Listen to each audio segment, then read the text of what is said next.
সন্ধ্যাবেলা ইফতারিতে আমরা সবাই চাই একটু ঝটপট যদি কিছু বানিয়ে আলাদা একটু টেস্ট আসে, সেটা কিন্তু ভালো হয়। আবার দেখা যায় যাদের বাসায় ছোট বাচ্চা আছে, সকালবেলা ছোট বাচ্চাদের নিয়ে নাস্তা রেডি করাটা আমাদের মায়েদের জন্য খুব কষ্টকর। কারণ রোজার দিনে সকালবেলা বাচ্চাদের জন্য আসলে আমাদের নাস্তাটা রেডি করতে ভালো লাগে না।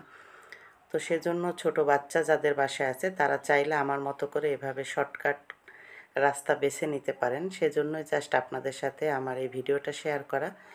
তো প্রথম ছুরিটা দিয়ে রুটির সাইডটা আসলে কাটতে পারিনি, কারণ ছুরিটায় ধার তেমন একটা নেই। এই ছুরিটার অবস্থাও তেমন একটা ভালো না, তারপরও এটা দিয়ে আমি কষ্ট করে কেটে নিচ্ছি। তো আমি আসলে আমার ছোট ছেলে যেহেতু ছোট খুবই, সেজন্য ও তো আর রোজা থাকে না। ওর জন্য এভাবে শর্টকাটে কিন্তু সকালবেলা নাস্তাটা রেডি করে দেয়া যায়। বড় ছেলে ও রোজা থাকে। আর দেখা যায় আমরা যারা সন্ধ্যাবেলা ইফতারিতে ভাজা পোড়া খেতে চাই না বা প্রতিদিন একই খাবার খেতে চাই না, তারা কিন্তু চাইলে এভাবে করে একটু খাবার নতুন নতুন করে কিছু একটা আইটেম করতে পারি।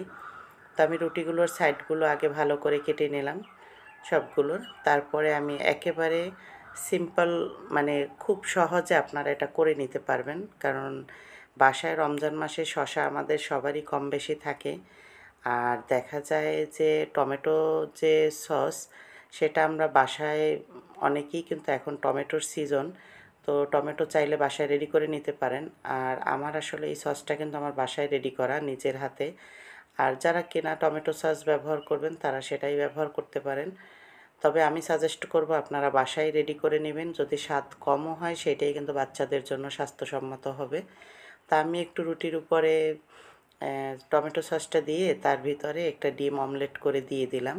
আর সাথে একটু শসা মানে গোল গোল করে কেটে নিয়েছি, সেটাকে একটু সাজিয়ে নিচ্ছি।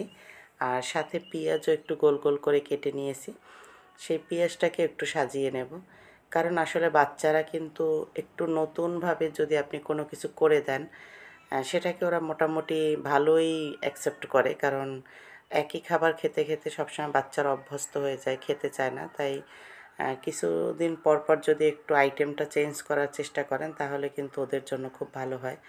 তো স্যান্ডউইচ তো আমরা আসলে অনেকভাবেই খাই।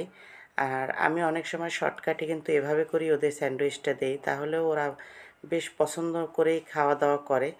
কারণ স্যান্ডউইচটা ওরা আসলে দুইও ভাই পছন্দ করে। তাই যদি অনেক সময় বাসায় গোশ রান্না করা থাকে, গাজর দিয়েও আমি গাজরটাকে একটু স্লাইস করে কেটে নেই।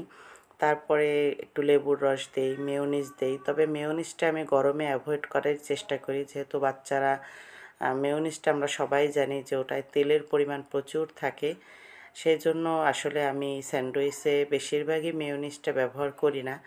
তো বাসায় এভাবে নিজেরা বাচ্চাদের জন্য আম চাইলে কিন্তু করে নিতে পারেন। আমার মনে হয় আপনাদের কাছেও খারাপ লাগবে না। আর এটা কিন্তু খেতে বেশি একটা যে একেবারে খারাপ লাগে সেরকমের না। আমার কাছে বেশ ভালো লাগে খেতে, এবং আমার বাচ্চারা পছন্দ করে, সেটাই হচ্ছে বড় কথা।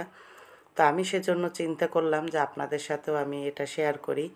আপনারাও চাইলে কিন্তু আপনাদের যারা বাচ্চারা ছোট আছে, আমার আসলে গলায় একটু কাশি, সরি দুঃখিত।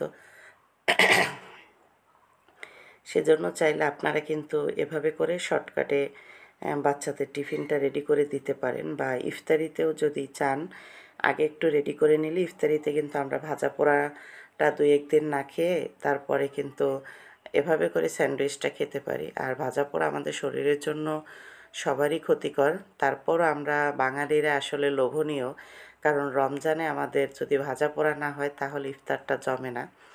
তো আমার বড় ছেলে সে নিজে নাকি বানাবে, সেজন্য বানাচ্ছে। আমি চাই ওরা শিখুক সব কিছু, যাতে করে নিজেরা যে কোনো কিছু নিজেরা বানিয়ে খেতে পারে। সেজন্য আমি ওদের আগ্রহ থাকলে সবসময় করার জন্য আরও উৎসাহ করি যে ওরা নিজের হাতে করা শিখুক। তাহলে ওরা বুঝবে যে কোন কাজটা কিভাবে করতে হয়। তো দেখুন, আমি ওদেরকে দেখিয়ে দিয়েছি আমি কিভাবে করি, সেটা কিন্তু ওরা দেখছে। সেজন্য ফলো করে সে সেভাবে করেই কিন্তু করে নিচ্ছে। তা আমি একটু কোনাকুনি দিয়েছিলাম, ও একটু সোজাসুজি দিল।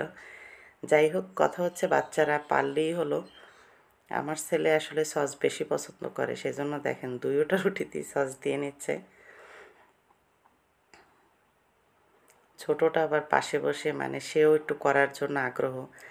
তো সে তো অনেক ছোট, দেখেন একটু আঙুল দিয়ে দিয়ে মানে ধরার চেষ্টা, কিন্তু বড় তো ধরতে দেবে না। যাদের বাসায় ২ জন আছে তারা অবশ্যই জানেন যে এরা আসলে কি করে। একজন যদি একটা কাগজের টুকরোও ধরে তাহলে ৮ জনারও সেই কাগজের টুকরোটাই লাগবে। মানে এরকম একটা অবস্থা। যদি সারাদিনও ফেলে দেয়া থাকে কোথাও, সে জিনিসটা ওরা ধরবে না। কিন্তু একজন ধরছে তো ওটা অনেক মূল্যবান হয়ে যায় তখন। তখন সেই জিনিসটাই তারও লাগবে। মানে ২ ভাইয়ের এই একই অবস্থা থাকে সবসময়। তো দেখেন কাটার চেষ্টাও করতেছে। তো যাই হোক, আমার কিন্তু স্যান্ডউইচগুলো রেডি। সবাই ভালো